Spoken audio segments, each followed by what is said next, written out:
I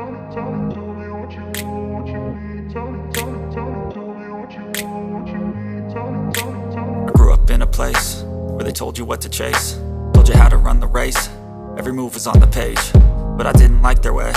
Had to fight and misbehave, had to find a way to change, had to leave to find my way. Caught up in a daydream. The test is in 4-part, Part 1, Part 2, Part 3, and Part 4. Now look at Part 1. Part 1.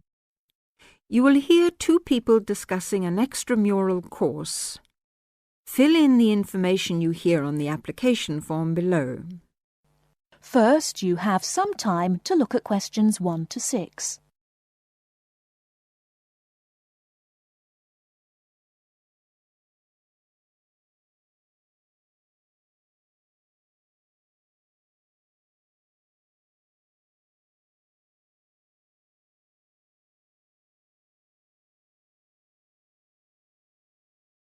Now, here is the conversation. Hi, Jenny. What are you doing down here? Oh, hello, Steve. Well, I'm trying to fill in this form, but I'm having a bit of a struggle as I sprained my wrist playing tennis yesterday. Don't worry, I'll do it for you. Let's have your pen. Right, fire away. Let's see. I want to do the drama and theatre studies. I'd like to get the certificate. The course number is 60201.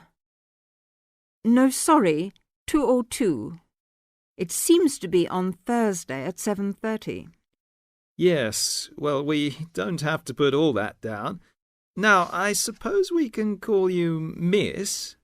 Don't be funny, and spell my name right. Well, if you'll have a name like Jenny McPherson, let's see, it's M-A-C. No, big M, small c, no A. Right, M-C-P-H-E-R-S-O-N. Yes, okay, and don't forget it's a capital P, McPherson. Now, what's your address? Well, I've just moved, so it's 6 Westway Avenue, Longford. Hang on, don't go so fast. 6 Westway Avenue where? Longford. What's next? Your phone number, daytime and evening. Well, I've only got one, as we can't have calls at school in the daytime, so put down the evening one. 605-4829. 4829, OK. And you're a teacher. How old are you? 29? Wish I were. No, 32. Before you hear the rest of the conversation, you have some time to look at questions 7 to 10.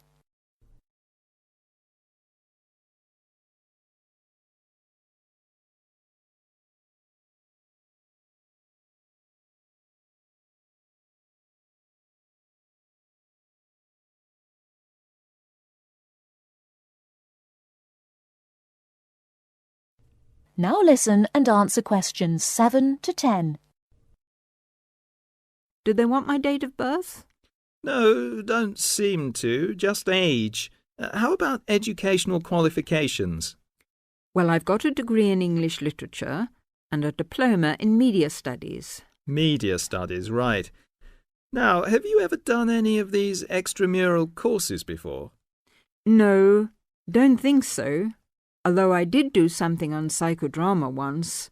But no, it wasn't extramural, was it? That seems to be it, except for the fee. Yes, well, that's the same for all the central courses. I think £25. I suppose I have to include it with this form. Looks like it. Do you want me to write the cheque out for you? But you'll have to sign it. That is the end of Part 1. You now have half a minute to check your answers.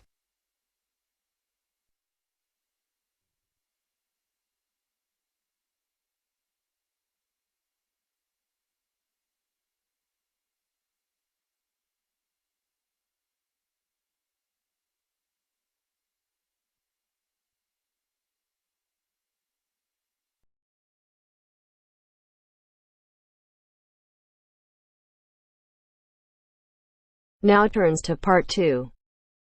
Part 2. You will hear a student union officer explaining about the union's functions and services to a group of new university students. First, you have some time to look at questions 11 to 15.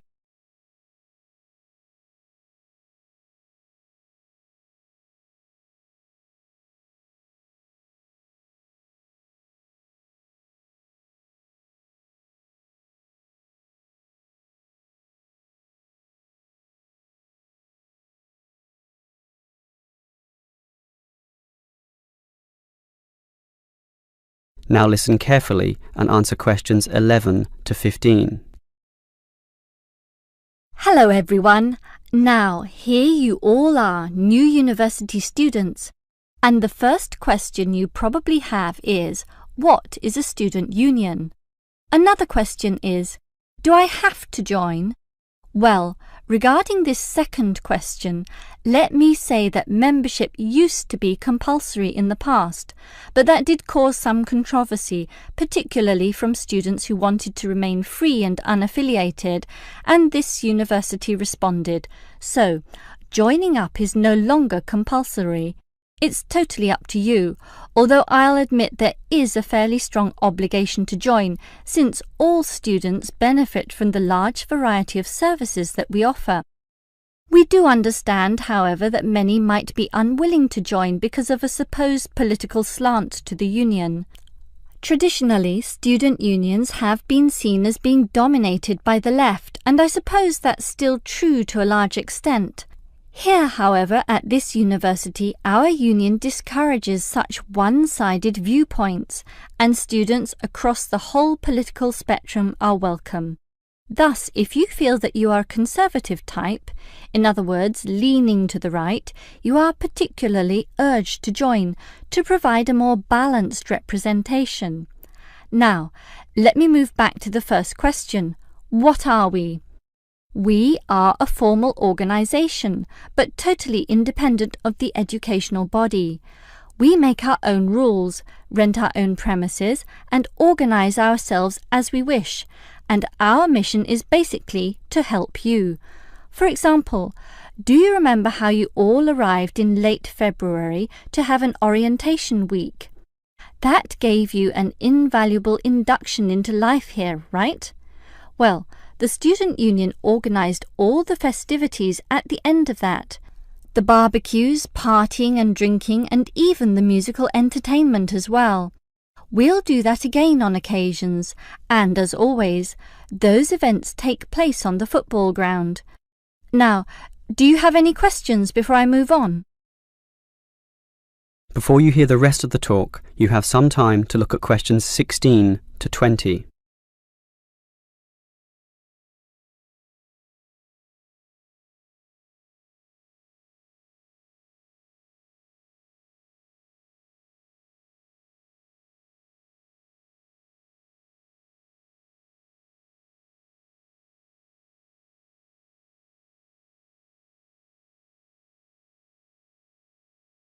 Now listen and answer questions 16 to 20.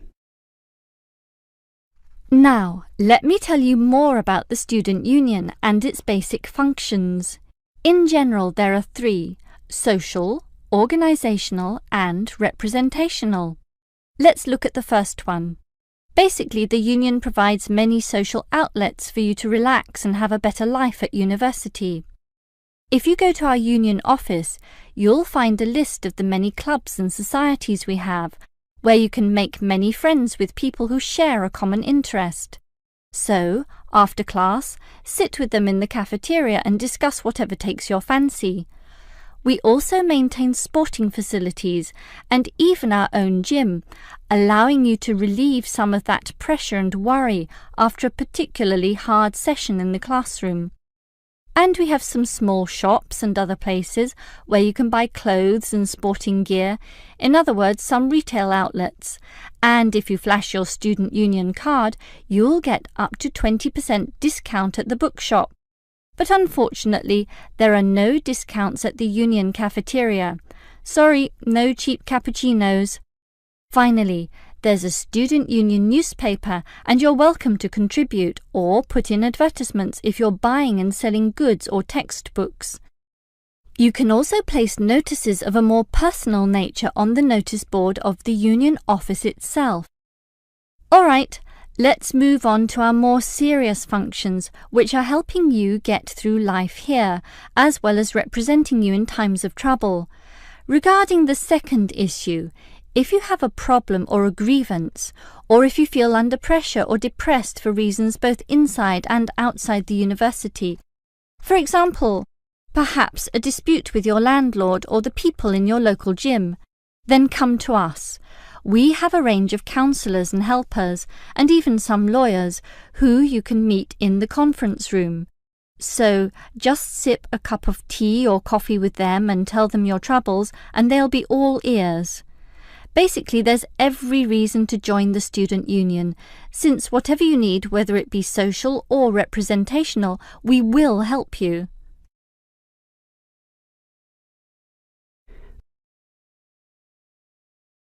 That is the end of part 2. You now have half a minute to check your answers.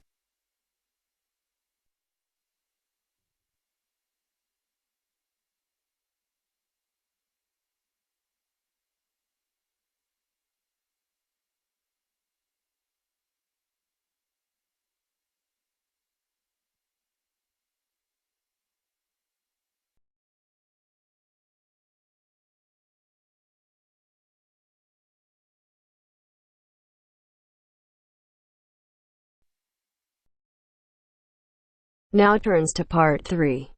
Part 3. You will hear 2 university students talking about a music course. First, look at questions 21 to 23.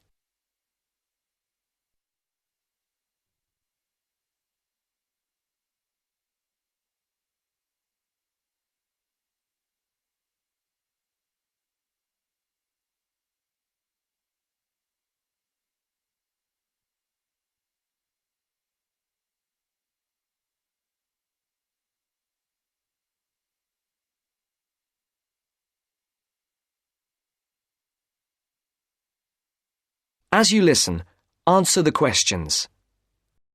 Josie, come in. How are you? I'm good. Can I get you a coffee or anything? No, that's okay. I can't stay long, but you said you wanted to talk to me about that course I'm doing this semester, Music 103? That's right. Actually, I was a bit confused because I thought you were majoring in maths. That's right, I am. I'm doing 4 maths modules this year, but it's an optional course. You just choose it if you're interested, and you can do it whatever department you're in. Why? Are you thinking about doing it? Well, I'm not sure. What are the requirements? What? The course requirements. I mean, what do I need to know about music to be accepted on it? I do listen to a lot of music, everything from hip-hop and rap to classical.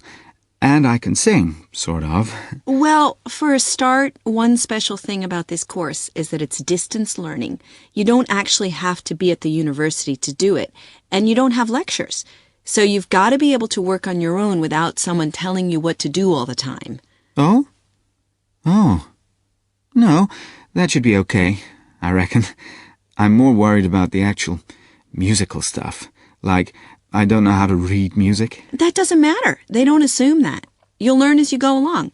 How's your maths? Not too bad. Right. Some of it's quite mathematical, so you really need to be strong there. But you play the violin, don't you? I don't play anything. You don't need to. What about computer skills? You're okay there? Yes, reasonably. Does that matter? Yes, I'd say they're essential. Like I said, it's all distance learning, so it's computer-based. Before the conversation continues, look at questions 24 to 30.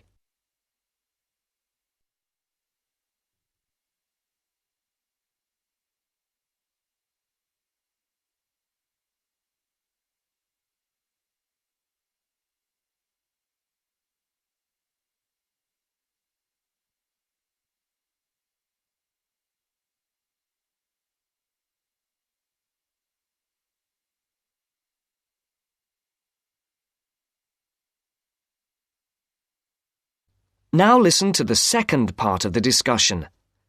What about lectures? You don't attend any. It's all online. So lots of the students aren't here in Canada at all. They're studying from home all over the world.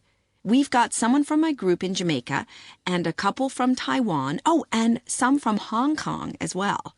So, how does it work? Oh, well, there's a multimedia course website on the internet where you can listen. You can listen and watch at the same time.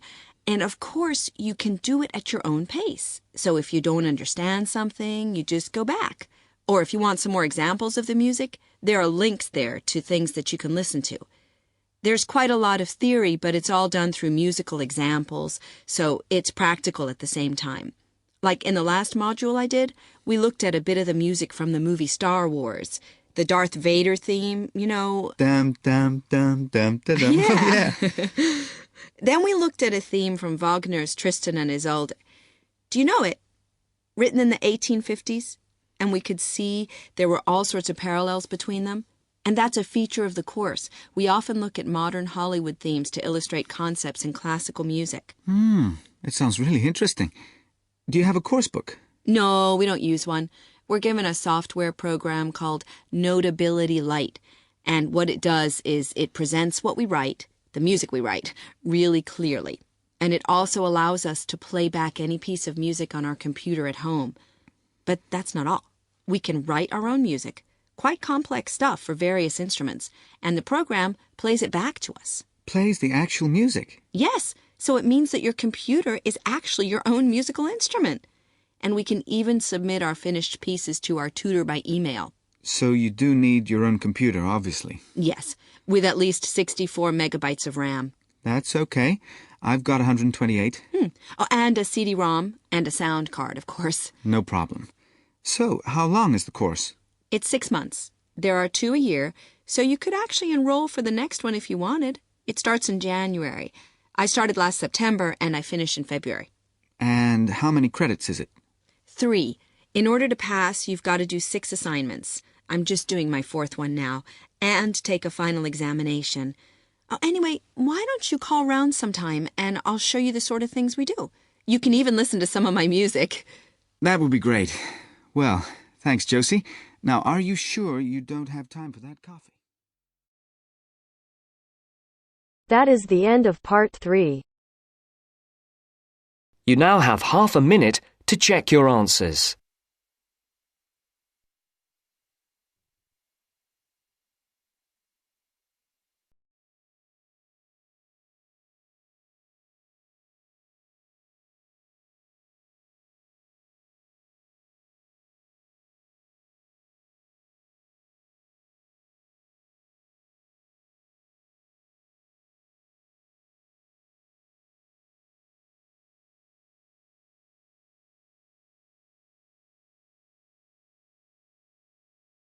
Now turns to part 4. Part 4. You are going to hear a talk on 2 famous American presidents. As you listen, fill the missing information in the notes below. First, you have some time to look at questions 31 to 40.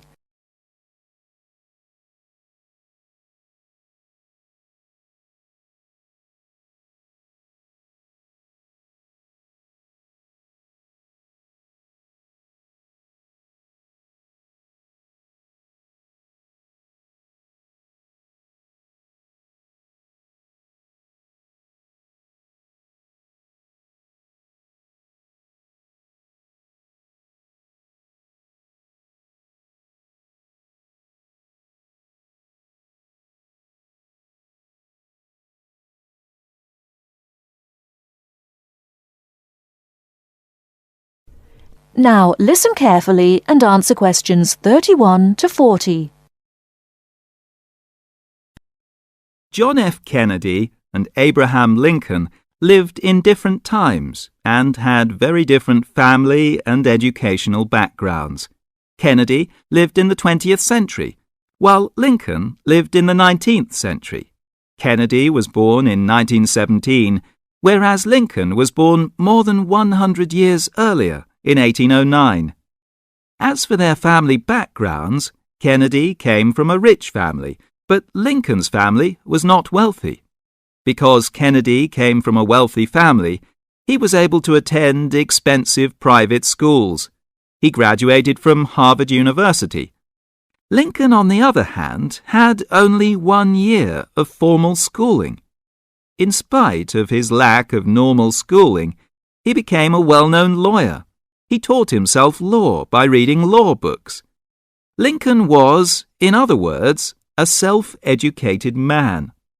In spite of these differences in Kennedy and Lincoln's backgrounds, some interesting similarities between the two men are evident. In fact, many books have been written about the strange coincidences in the lives of these two men. For example, take their political careers. Lincoln began his political career as a U.S. congressman. Similarly, Kennedy also began his political career as a congressman. Lincoln was elected to the U.S. House of Representatives in 1847. Kennedy was elected to the House in 1947. They went to the Congress just 100 years apart. Another interesting coincidence is that each man was elected President of the United States in a year ending with the number 60. Lincoln was elected President in 1860, and Kennedy was elected in 1960. Furthermore, both men were president during years of civil unrest in the country. Lincoln was president during the American Civil War. During Kennedy's term of office, civil unrest took the form of civil rights demonstrations. Another striking similarity between the two men was that, as you probably know, neither lived to complete his term in office. Lincoln and Kennedy were both assassinated while in office. Kennedy was assassinated in Dallas, Texas, after only 1,000 days in office. Lincoln was assassinated in 1865, a few days after the end of the American Civil War. It's rather curious to note that both presidents were shot while they were sitting next to their wives. These are only a few examples of the uncanny and unusual similarities between the destinies of these two American men, who had a tremendous impact on the social and political life of the United States and the imagination of the American people. That is the end of part 4. You now have half a minute to check your answers.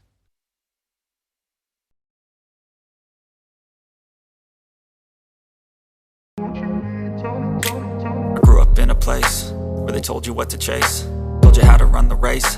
Every move was on the page, but I didn't like their way. Had to fight and misbehave, had to find a way to change, had to leave to find my way. Caught up in a daydream, I beat my mind up there almost daily. It's how I pass time, no opinions safely. It's how I understand what I want in this place, see. Cause everybody wanna tell you bad things, what could go wrong, what fame brings, but success is a finicky thing. Hello everyone, welcome to Team IELTS Stream. I'm RP. You are watching the IELTS Listening Test channel. I'm super excited to announce that on your demand we have started a series of writing task 1 and writing task 2. And today I'm going to explain how to write effective writing task 1.